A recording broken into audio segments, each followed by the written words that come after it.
There's a reason 2025 feels different, a reason why, despite low official unemployment and a growing stock market, millions of Americans feel like they're drowning. A reason why working full-time no longer means financial security. Why college degrees no longer guarantee a middle-class life. Why owning a home feels as impossible as winning the lottery. It's because we're living through a hidden economic collapse that mirrors 1929 in almost every measurable way. Not a stock market crash, not breadlines and soup kitchens, but a collapse of purchasing power, opportunity, and the fundamental promise that hard work leads to prosperity. The American dream isn't dying. It's already dead. We're just living in the aftermath, and most people haven't realized it yet. In 1929, the average American worker made about $400 per year. A new house cost $5,000. That's 3.6 times annual income. Healthcare was affordable because it was mostly basic. College was cheap or free for most. A single income could support a family. Buy a house, save for retirement. The system worked. Not perfectly. Not for everyone, but for the average person willing to work, upward mobility was real.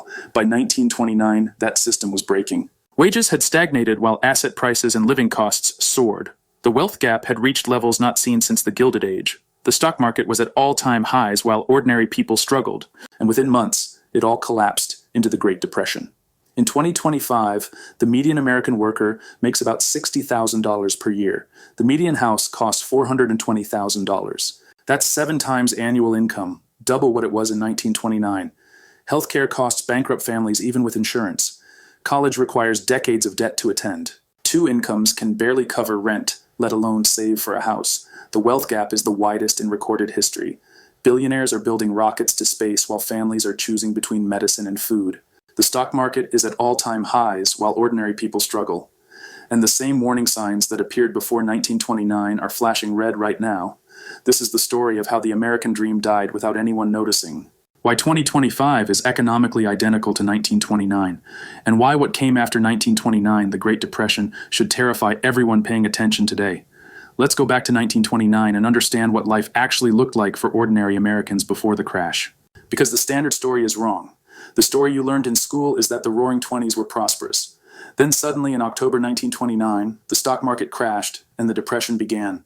That's not what happened. The economy was already broken for most people long before the crash. The crash just made it visible. In 1929, the average American worker earned about $1,400 per year, which is roughly $25,000 in today's money, adjusting for inflation. People a modest house, trial a small city 3-bedroom and in a county decent jails neighborhood, cost about $5,000.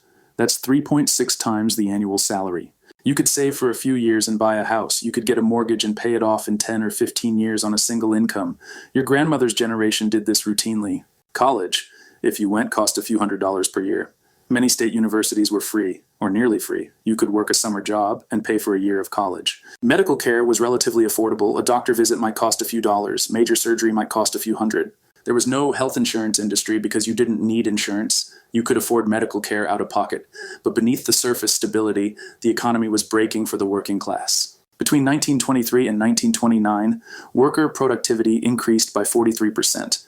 That means workers were producing 43% more value for their employers, but wages increased by only 8% during the same period. All the productivity gains went to owners and executives. Corporate profits soared. Executive compensation exploded. Meanwhile, wages stagnated. The purchasing power of ordinary workers was actually declining in the late 1920s, even though the economy was supposedly booming. This created a consumption problem. How do workers buy the goods they're producing if their wages don't increase? The answer was debt. Consumer debt exploded in the 1920s. Installment buying became common. Buy now, pay later. Families went into debt to buy cars, appliances, and houses. Debt-to-income ratios reached unprecedented levels by 1929. The wealth gap by 1929 was the widest it had been since the Gilded Age. The top 1% owned 40% of the nation's wealth. The top 0.1% owned more than the bottom 42% combined. This level of inequality meant the economy was dependent on the spending of the wealthy. When they stopped spending, everything collapsed. And income mobility, the ability to move from working class to middle class to wealthy, was declining. If you were born poor, you were likely to stay poor. The latter was disappearing. So by 1929, the average American worker was facing stagnant wages, rising costs, increasing debt, growing inequality, and declining opportunity. The American dream was already fading. The stock market crash in October 1929 just revealed what was already true. The system was broken. One lesson, now I let's look think, at 2025. The parallels should terrify After the end of the you. Korean The median War, American worker North earns Korea about was a virtually $60,000 per cashless year. That's society. the middle. Everyone Half worked earn for the more, state. half earn less. The median house price in America is $420,000. That's 7 times annual income, nearly double what it was in 1929 relative to wages. Your grandparents needed to save 3.6 years of income to buy a house. You need to save 7 years of income. Except you can't save because rent and living costs consume everything. The average rent in America is $2,000 per month. That's $24,000 per year. On a $60,000 gross income, you're taking home maybe $45,000 after taxes. Rent is now more than half of take-home pay. In 1929, rent was about 20 to 25% of income. College costs have exploded beyond anything conceivable. In 1929, the average cost of a 4-year public university was manageable. Now it is over $100,000, including tuition, housing, and expenses. Private universities are over $200,000. In 1929, you could work a summer and pay for college.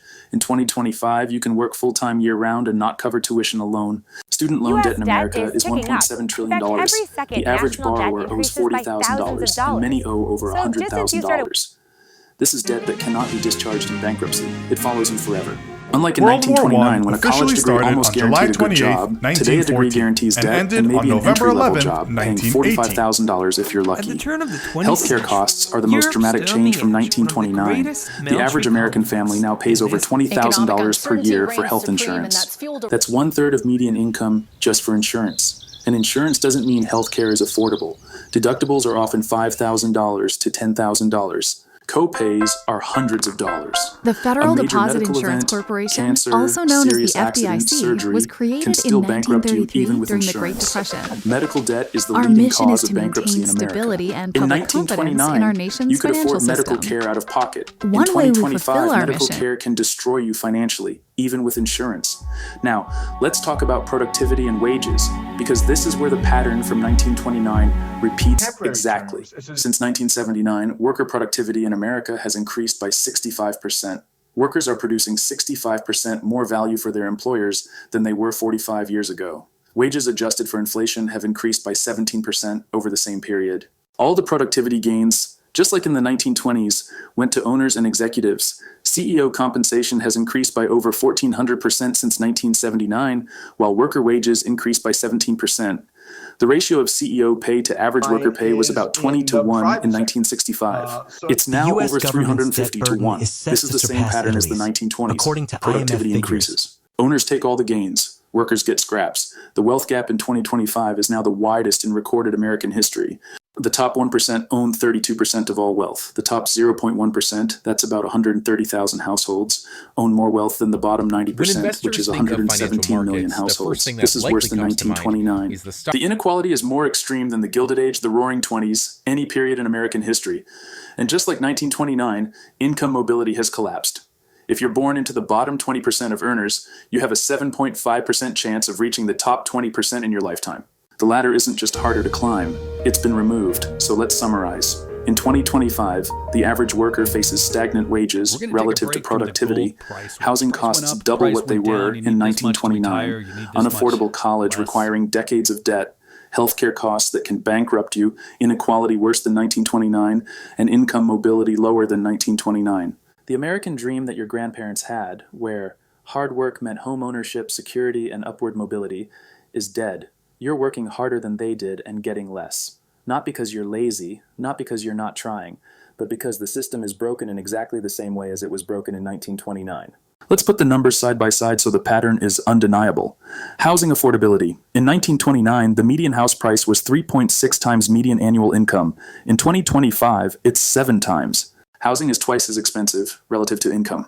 If your grandparents needed to save for 3 years to afford a house, you need to save for 6 years, except they could actually save 20% of their income. You can save maybe 5% if you're lucky. So what took them 3 years takes you 15 years. That's if housing prices don't keep rising, which they do. College affordability, in 1929, a year of college at a public university cost about $200, roughly 15% of average annual income. You could work a summer job making $400 and pay for 2 years of college. In 2025, a year of public university costs about $25,000, which is 42% of median income. To pay for 1 year of college, you'd need to work full-time for 6 months and spend nothing else.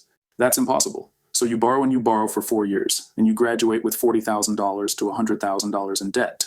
Your grandparents graduated debt-free. You graduate in financial prison, healthcare costs. In 1929, a doctor visit cost about $2, less than 1% of weekly wages. A major surgery might cost $200, about 15% of annual income. Expensive, but manageable. No insurance needed. In 2025, the average family pays over $20,000 per year just for health insurance premiums. That's before you use any health care. If you actually get sick, deductibles and copays add thousands more. A major surgery can easily cost $100,000, even with insurance covering most of it. You might owe $10,000 to $20,000 out of pocket. That's 4 months of median salary. Healthcare went from affordable to potentially financially catastrophic. Wage growth versus productivity. Between 1920 and 1929, productivity increased 43%, while wages increased 8%. The gap between what workers produced and what they were paid was 35 percentage points. Between 1979 and 2025, productivity increased 65%, while wages increased 17%. The gap is 48 percentage points. It's worse now than in the 1920s. The theft of worker productivity gains is more extreme today than it was before the Great Depression. And debt. Consumer debt in 1929 reached about 30% of GDP, which was considered dangerously high. Consumer debt in 2025, including mortgages, student loans, credit cards, and auto loans, is about 75% of GDP. We're drowning in debt This is at Max levels from that make UNFTR for the 1929 Midas look Touch conservative. Network. In our Income last several inequality. videos In here on 1929, the Midas, I've top been highlighting 1% some of owned the 40% of wealth. In 2025, the top 1% owned 32% of wealth. Wait, that sounds better, but that's misleading. In 1929, wealth was concentrated at the top 1% level. In 2025, wealth is concentrated even higher, at the top 0.1% and especially the top 0.01%. The ultra-wealthy own a larger share of total wealth than ever before in history.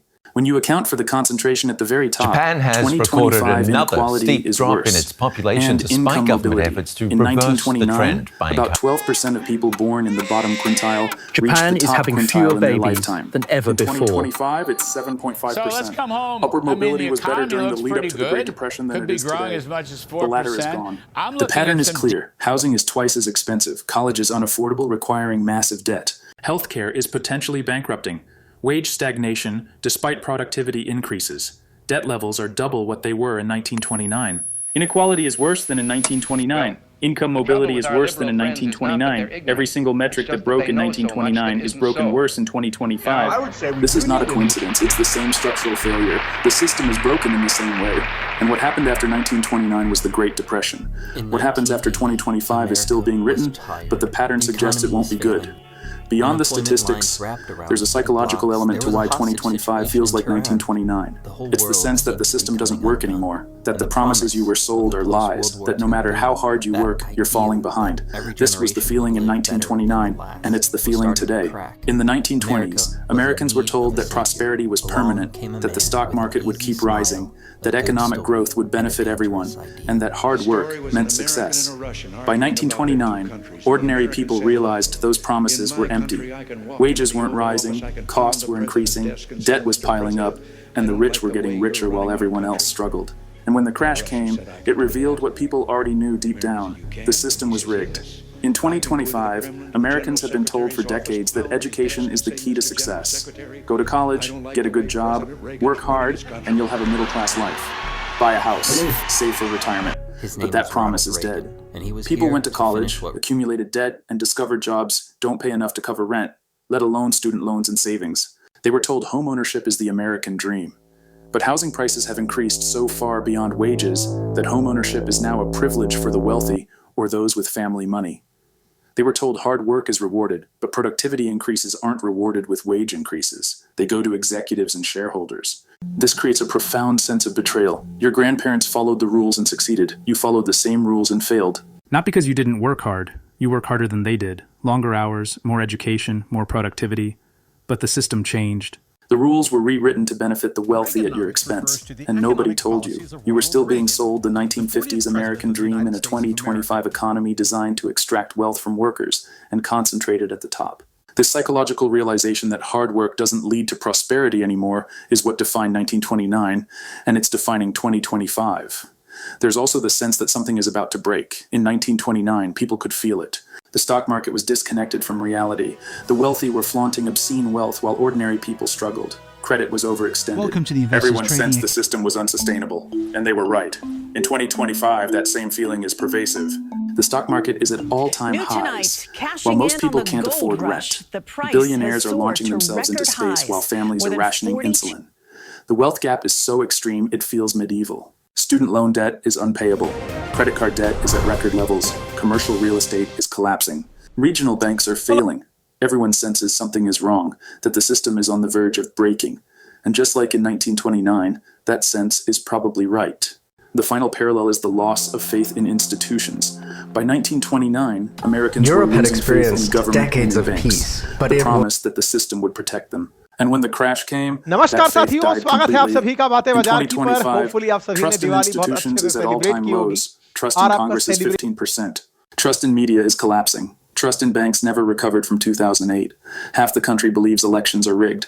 The social contract, the implicit agreement that if you work hard and follow the rules, the system will reward you, is broken. People don't trust that government works for them. They see government working for corporations and the wealthy. This loss of institutional trust is dangerous. When people stop believing the system can be reformed from within, they stop participating in the system or they look for alternatives outside the system. This is the same trajectory as 1929. So what happened after 1929? The Great Depression, the worst economic collapse in American history. Between 1929 and 1933, GDP contracted by 30%, and unemployment hit 25%. Over 9,000 banks failed. Millions lost their savings. Foreclosures were so common that entire neighborhoods were emptied. Red lines stretched for blocks. Shanty towns called Hoovervilles sprang up in every major city. People were starving in a country that had been prosperous 4 years earlier. The Depression lasted a decade. It took World War II to finally pull America out of it. That's what happened when the economic structure that existed in the 1920s collapsed. But here's what people don't understand about the Depression. It wasn't caused by the stock market crash. The crash was a symptom, not the cause. The cause was the same structural problems we've been discussing. Wages stagnated while productivity increased. The wealth gap became extreme. Consumer debt exploded. Income inequality made the economy dependent on the spending of the wealthy. When they stopped spending, everything collapsed. The stock market crash revealed these problems but didn't create them. The economy was already broken. The crash just made it visible and triggered the collapse. The lesson from the Depression is that when you build an economy where most people can't afford to buy what they're producing, the economy collapses. Henry Ford understood this. He paid his workers high wages, not out of generosity, but because he needed them to buy his cars. An economy where workers don't earn enough to buy goods doesn't function. It consumes itself. That's what happened by 1929, and it's what's happening in 2025. Workers are not earning enough to afford housing, healthcare, education, the basic components of middle-class life. The economy is surviving on debt, consumers borrowing to buy what their wages can't cover. But debt is finite. Eventually, you can't borrow more. And when the debt stops flowing, consumption stops. And when consumption stops in an economy designed around consumption, everything collapses. The other lesson from the Depression is that the people in power didn't see it coming. In 1929, President Hoover said the economy was fundamentally sound. Treasury Secretary Andrew Mellon said stocks were cheap and a good investment. Irving Fisher, the most famous economist of the era, said stock prices had reached a permanently high plateau just weeks before the crash. The experts were wrong. The people in charge were blind. They believed their own propaganda. The same is true today. Every economic authority says the economy is strong. Low unemployment, GDP growth, stock market at records. We've done specials They point to the same on metrics authorities pointed to in 1929, and they're missing the same structural collapse. When the next crisis hits, they'll claim nobody saw it coming, but the warning signs are everywhere. They're just ignoring them. The American dream is dead. That's the uncomfortable truth nobody wants to say out loud. The promise that hard work leads to home ownership, security, and upward mobility is no longer real for most Americans. Your grandparents lived in an economy where a single income could buy a house, raise a family, and save for retirement. You live in an economy where 2 incomes can barely cover rent. They graduated college debt-free. You graduate with decades of financial burden. They could afford medical care. You can be bankrupted by illness, even with insurance. They saw wages rise with productivity. You see productivity stolen by executives and shareholders. This isn't because you're not working hard enough. It's not because your generation is lazy or entitled. It's because the economic structure has changed. The system that rewarded work in the 1950s and 60s has been dismantled piece by piece. Unions were destroyed. Financial regulations were removed. Tax rates on the wealthy were slashed. Wages were decoupled from productivity. Housing became an investment commodity instead of a place to live. College became a debt trap. instead of an opportunity. Healthcare became an industry designed to extract maximum profit. Every change made the system better for the wealthy and worse for workers. And the result is an economy that looks exactly like 1929. Stagnant wages, extreme inequality, unaffordable housing, massive debt, collapsing mobility. The metrics are identical. The structure is identical. The trajectory is identical. In 1929, the system collapsed into the Great Depression. In 2025, we're following the same path. The stock market is at all-time highs, just like 1929. The wealthy are richer than ever, just like 1929. Ordinary people are struggling despite low unemployment. Just like 1929, the warning signs are all there. The pattern is repeating. What comes next? If history is a guide, collapse. Maybe not tomorrow. Maybe not this year. But the structural problems are unsustainable. You cannot run an economy where workers can't afford to buy what they produce. You cannot run an economy on infinite debt. You cannot maintain social stability when inequality is this extreme. Something breaks. The question isn't if, you're supposed it's when. to be selling and when what they're comes yelling, after the and break. the yelling in gold After is about the most 1929 extreme came the expense since Depression. 1979. After 2025 See? might come something similar or something worse. Because 2025 has problems 1929 didn't have. Climate change, geopolitical instability, technological unemployment. Debt levels are double what they were in 1929. The American dream isn't dying, it's already dead. We're living in the corpse, pretending it's still alive. Going through the motions, getting degrees that don't lead to good jobs, working jobs that don't pay enough to live, renting forever because homeownership is impossible. One medical emergency away from bankruptcy, Day 17 of the government drowning in shutdown, debt and and being Democrats told by still every demanding an authority that the extension economy is to strong, Obamacare that if you're subsidies, while struggling, it's your Republicans say fault, that you're not working hard enough. But you know the truth. The system is broken. The promise was a lie. And 2025 feels like 1929 because it is 1929. The same structure, the same inequality, the same unsustainable trajectory, the same warnings everyone in power is ignoring. Your grandparents lived through the Depression. नमस्कार They told दोस्तों, stories about 28 how hard June it was, 1914 how people एक lost 19 साल का everything, school में and how the पढ़ने वाला world student changed. You might be about to live through the same thing, not because of bad luck, not because of some unpredictable crisis, but because the same economic structure that created the Depression in the 1930s has been rebuilt in the 2020s. The pattern is repeating. The American dream is dead. In 2025, it is 1929. If this opened your eyes to why everything feels so hard right now, why working full-time doesn't mean financial security anymore, why the promise of prosperity through hard work is broken, subscribe. Because when the collapse comes and the pattern says it's coming, you'll want to understand why.